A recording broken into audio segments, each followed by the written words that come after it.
नमस्कार स्टूडेंट्स। आज मेरी तबीयत ठीक नहीं है, लेकिन फिर भी वीडियो बनाना था। और उसका वजह यह है कि आप लोगों का एग्ज़ाम्स भी काफ़ी नज़दीक है। ये कोई 4 या 5 दिन अब है। मैंने 2 क्वेश्चन चुना है। ये दोनों क्वेश्चंस एनसीईआरटी से है और एप्लीकेशन ऑफ ट्रिग्नोमेट्री, जैसा हमने अपने पिछले वीडियो में डिस्कस किया था कि मेरा जो नेक्स्ट टॉपिक होगा वो हाइट एंड डिस्टेंस से होगा। अस्वस्थ होने की वजह से मैं डिटेल में नहीं लिख सकूंगा, इसके लिए मैं क्षमा चाहता हूँ, लेकिन मैं एक्सप्लेन करने का पूरा प्रयास करता हूँ। देखिए क्वेश्चन नंबर 1 में, the angles of depression of the top and bottom of an 8 metre tall building from the top of the multi storage building. अब देखिए एंगल ऑफ डिप्रेशन दिया है, इसका मतलब है कि वो बिल्डिंग छोटा है और मल्टी स्टोरी बिल्डिंग बड़ा है, जाहिर है वो होगा ही। तो इसका डायग्राम इस तरह से देखते हैं हम लोग। ये मान लेते हैं मल्टी स्टोरी बिल्डिंग है और एक ये बिल्डिंग है, डेफिनेटली ये इससे छोटा होगा। अब यहाँ से इसके टॉप से जब इसको देखा गया from the top of the multi storey building, कहाँ से देखा तो मल्टी स्टोरी बिल्डिंग के टॉप से, और किसको देखा तो बिल्डिंग के टॉप को, फिर यही से इसके बॉटम को देखा। तो इस प्रकार से जो 2 एंगल ऑफ डिप्रेशन है इसलिए एंगल ऑफ डिप्रेशन है वो 30 डिग्री एंड 45 डिग्री है। इसको यहाँ से ज्वाइन कर दीजिए, ये ज्वाइन हो गया। तो ये क्योंकि पहले टॉप था, क्वेश्चन में पहले डिस्कस टॉप का किया गया है, इसलिए 30 डिग्री टॉप पर होगा और बाद में बॉटम है तो ये 45 डिग्री हो जाएगा। इस प्रकार से ये आपका डायग्राम है। ये हमारा बिल्डिंग है, मान लेते हैं ए बी, इसका हाइट दिया हुआ है, मान लेते हैं h = 8 मीटर, ये 8 मीटर है। Find the height of the multi storey building and the distance between the 2 buildings. ये मल्टी स्टोरी बिल्डिंग को CD मान लेते हैं, तो हमको फाइंड करना है CD = what, और फिर दोनों के बीच का डिस्टेंस, यानी कि आप कह सकते हैं BD = what। ये 2 हमको सवाल को सॉल्व करना है यहाँ पर। अब यहाँ पर देखिए हम मान लेते हैं ये H है, AB अगर H है तो ये इसका नाम दे देते हैं CDE। तो ये ED भी 8 ही होगा, since ED = AB, therefore ED = ये 8 मीटर हो गया। क्योंकि ये रेक्टेंगल बन जाएगा तो वो अपोजिट साइड इक्वल होगा ही। अब हम लोग मान लेते हैं ये जो CE है इसको कुछ भी मान लेते हैं, स्मॉल h इसको माने हैं तो उसको कैपिटल H मान लेते हैं। तो ये हो गया कैपिटल H, मान लेते हैं ये मीटर है, कुछ भी आप मान सकते हैं, XY कुछ भी मानो, कोई मतलब नहीं है। अब हम लोग लेंगे ये, फिर यहाँ पर मान लेंगे BD, let BD distance between the multi storey building and the building = इसको x मीटर मान लिया, यानी कि ये x मीटर हो गया, तो ये भी x मीटर हो जाएगा। यहाँ तक मुझे लगता है कि आपको कोई प्रॉब्लम नहीं है, ठीक है। अब हम लोग लेते हैं इन ट्रायंगल CEA, ये राइट एंगल ट्रायंगल है क्योंकि ये 90 डिग्री होगा, और फिर ये भी राइट एंगल ट्रायंगल होगा, ये भी, ये 90 डिग्री होगा। तो हम लोग लेते हैं CEA में, इन ट्रायंगल CEA में CE यानी कि H और बाय EA यानी कि X = ये हो जाएगा 10-30 डिग्री। तो इसको हम लोग लिखेंगे 10-30 डिग्री। 10-30 का वैल्यू 1/√3 होता है, आप अच्छी तरह से जानते हैं। क्रॉस मल्टीप्लाई करेंगे तो x therefore x = h√3 metre हो जाएगा। इसको इक्वेशन नंबर 1 हम लोग फिलहाल मानते हैं। अब हम लोग लेंगे in triangle CDB, in triangle right angle है, इन ट्रायंगल इसको राइट एंगल बोलेंगे, राइट एंगल ट्रायंगल CDB। इसमें देखिए इसके लिए ये परपेंडिकुलर हो जाएगा H और प्लस ये 8 है, 8 मीटर, सी डी बाय हो जाएगा डी बी, तो सी डी है h plus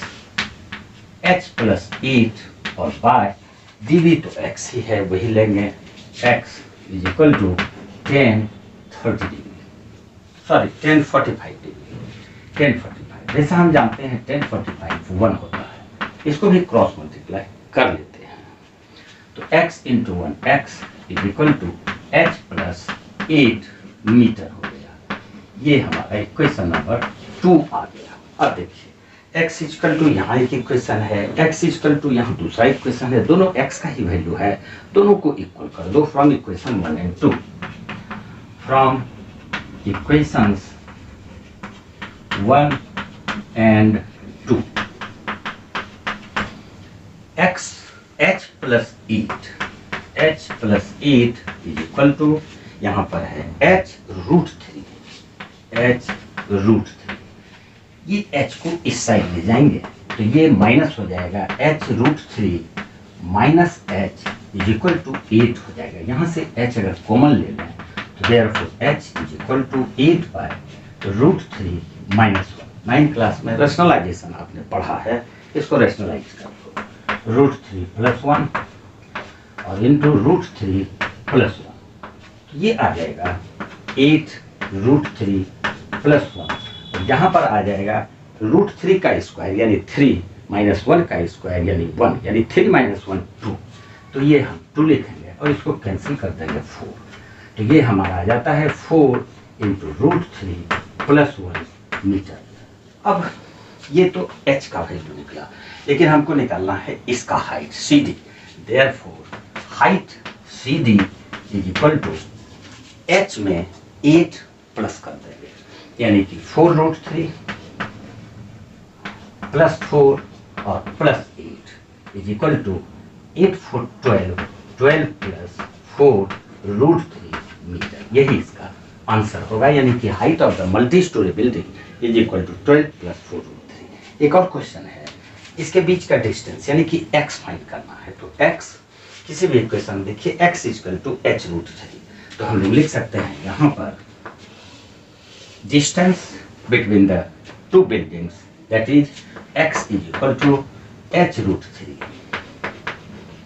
is equal to h का वैल्यू हम लोग निकाल चुके हैं यहाँ पर, h is equal to 4 root 3 plus 1, 4 root 3 plus 1, 4 root 3 plus 1 bracket में होगा और प्लस नहीं इंटू रूट 3, रूट 3 से मल्टीप्लाई है।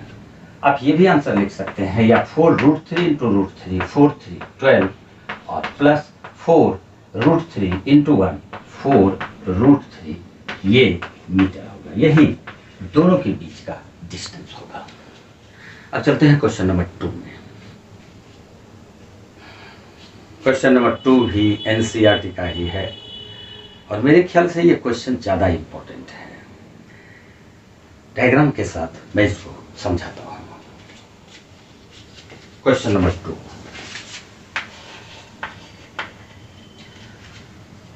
ये 1.2 मीटर टॉल गर्ल एक लड़की है जिसका कि हाइट 1.2 मीटर है। हम लोग एक लड़की मान लेते हैं कि ये एक लड़की है और इसका हाइट दिया हुआ है 1.2 मीटर, ठीक है, कोई प्रॉब्लम नहीं है। Spot shaped balloon moving with the wind in a horizontal line at a height of 88.2 metre. एक बैलून को ऑब्जर्व किया, मान लेते हैं ये बैलून यहाँ पर है, ये इसका बैलून है, तो इसका ऑब्जर्वेशन इसके आई से होगा। तो जब भी ये इसको हम लोग वॉच करेंगे, मिलाएंगे, तो इसके टॉप से मिलाएंगे। इस प्रकार से ये आपका डायग्राम है। ये हाइट इसका दिया हुआ है 88.2 मीटर। अब आगे कहता है the angle of elevation of the balloon from the I of the girl at any instant is 60 degree. किसी भी क्षण उस लड़की के आंख से एंगल ऑफ एलिवेशन जो उसके टॉप को देखा गया, बैलून को देखा गया, तो वो 60 डिग्री था।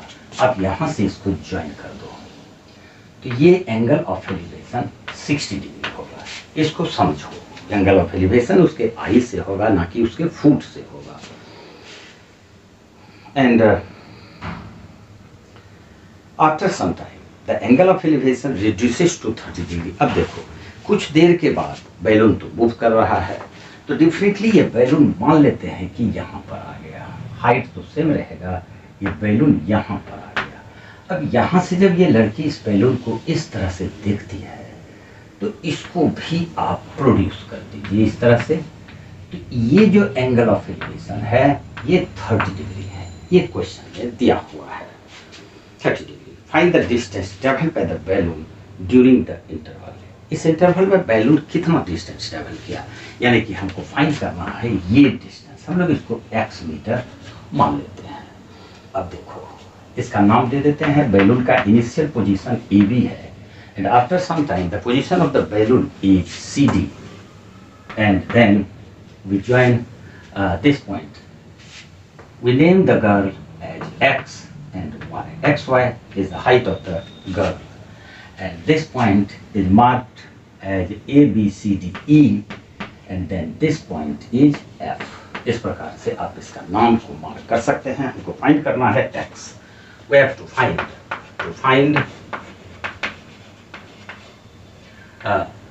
BD, that is X.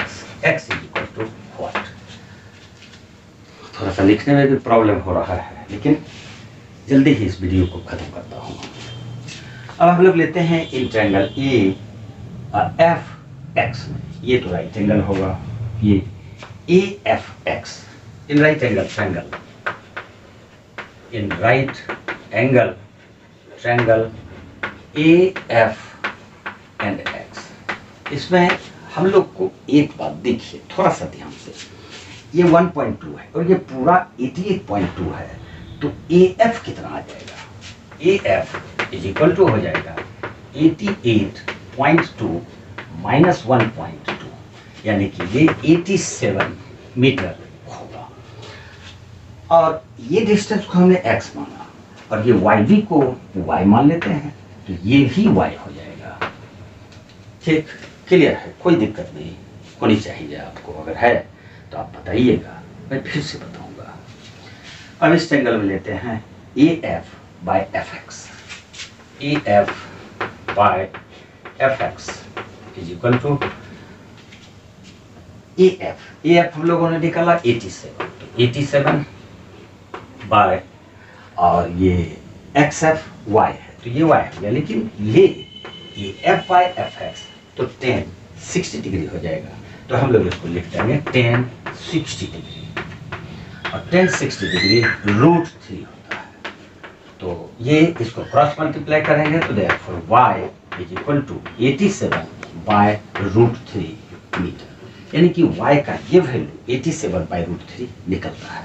अब हम लोग फाइंड करेंगे x प्लस वाई, ये बड़ा वाला ट्रायंगल में लेंगे, इन ट्रायंगल CXE में, इन ट्रायंगल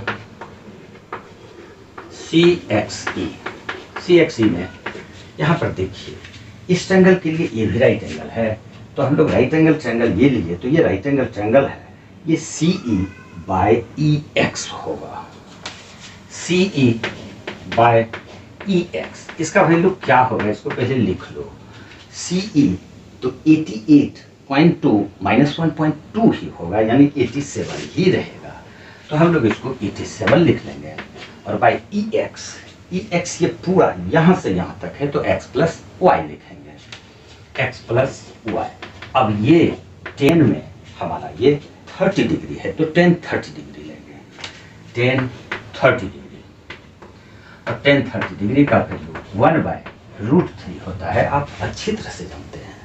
इसको क्रॉस मल्टीप्लाई करेंगे तो x plus Y into 1 x plus Y हो जाएगा, देयरफॉर यहाँ लिखते हैं, therefore x plus Y is equal to 87 into √3, cross multiply 87 √3। और इस इक्वेशन में x plus Y equal to 87 √3 में हमको y का वैल्यू दिया हुआ है और हमको फाइंड करना है x, तो therefore x is equal to 87 √3 minus y is equal to 87 √3 minus pi का वैल्यू कितना निकाले हैं 87 बाय √3, 87 बाय √3।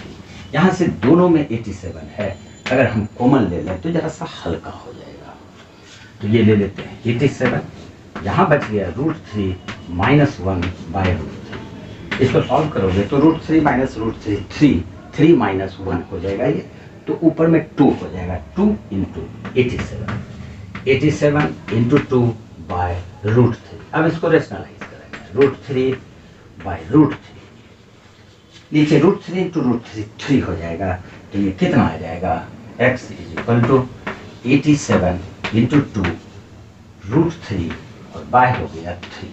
इसको कैंसिल करते हैं, 3 × 6 9, 29 × 2 58, 58 √3 meter. This is the distance covered by the balloon in course of time. आज इतना सही। अगर ठीक रहा, तबीयत ठीक है रही हमारी, फीवर नहीं रहा, तो हम लोग नेक्स्ट वीडियो में डिस्कस करेंगे। एक स्टूडेंट का कमेंट था कि सिस्टर्न एंड पाइप वाले क्वेश्चन पर डिस्कस कर लें। अगर मैं ठीक रहा तो मैं उसका चुना हुआ क्वेश्चन जरूर बताऊंगा। आज इतना सही। जय हिंद, जय भारत।